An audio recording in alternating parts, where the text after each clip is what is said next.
পরাণ বন্ধু রে আমার এই পরাণ যাইবার আগে দেখা দেব কথাটা আমি গাইতেছি আমারও না, গানটা লিখছে বড় আবুল সরকার তারও না। কথাটা একটা কিতাবের কথা, সেটার দিয়ে একটা গান লেখা হচ্ছে। নবীর আসল ছিল পাগল ওয়াইস করণী, জীবন দশায় থাকতে নবীর সাথে তার দেখা হয় নাই চর্মচক্ষে। সে ছিল ইয়ামিনে তার মায়ের সেবায় ব্যস্ত, খেদমতে ব্যস্ত। নবী চলে গেল, নবীর সাথে দেখা হলো না। আসতো তার সাহাবায়ে কেরামের যুগ। 3 সাহাবী পর চলে গেল, আবু বকর, হযরত ওমর, হযরত ওসমান, দেখা হলো না। 4র্থ সাহাবী যখন হযরত আলীর আমল আসলো, ঠিক তখনই তার মা মরে গেল। এবার সে স্বাধীন, আর মায়ের খেদমত করতে হয় না। তখন জানতে পারলো যে রাসূলের আওলাদ একজন আছে, কে আছে? মাওলা আলী আছে। আমি তার কাছে যাব, তার হাতে হাত দিয়ে বায়াত করব। উনি চলে গেলেন মাওলা আলীর দরবারে। সেখানে যখন গেলেন, গিয়া মাওলা আলীর হাতে হাত দিয়ে বায়াত গ্রহণ করলেন। আইসা ফোরহাত নদীর তীরে ছোট্ট একটি কুঁড়ে ঘর বানাইয়া সেখানে বসবাস করতেছিলেন। হঠাৎ করে একদিন দেখলেন একদল সৈন্যবাহিনী ঘোড়া নিয়ে যুদ্ধের দিকে যাচ্ছে। উনি সামনে গিয়ে দাঁড়িয়ে বললেন যে, কোথায় যাচ্ছ তোমরা কারা? বলে, আমরা হযরত আলীর সৈনিক। কোথায় যাচ্ছ? বলে, যুদ্ধে যাচ্ছি। মানে কার সাথে যুদ্ধ? বলতেছে মুয়াবিয়ার সাথে যুদ্ধ বাঁচছে, সেই যুদ্ধে যাবে।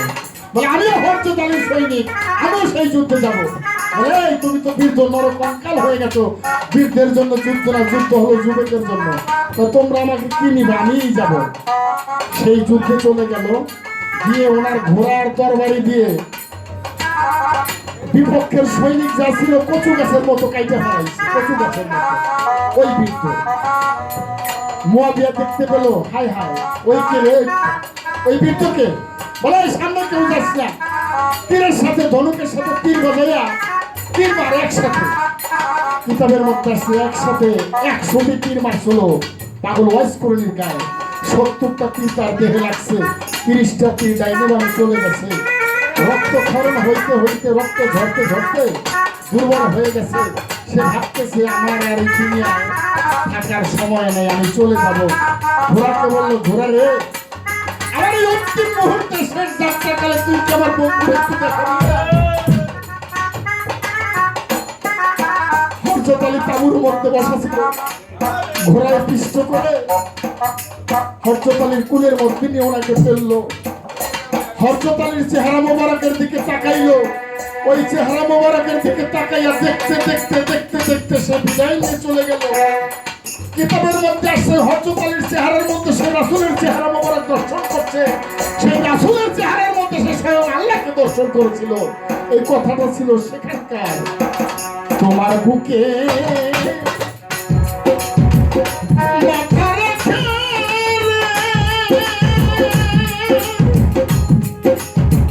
ওরে বন্ধু রহিব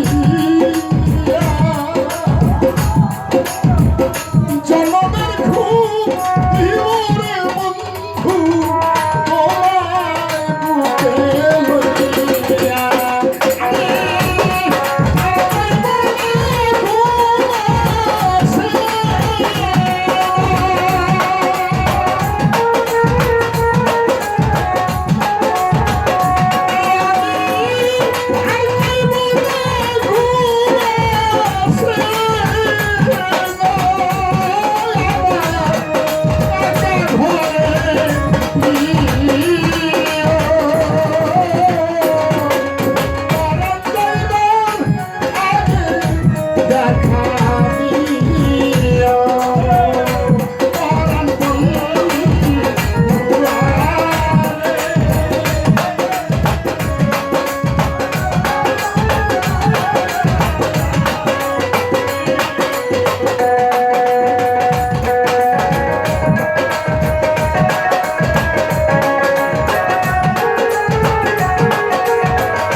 ওরে বন্ধু তোমার বুকে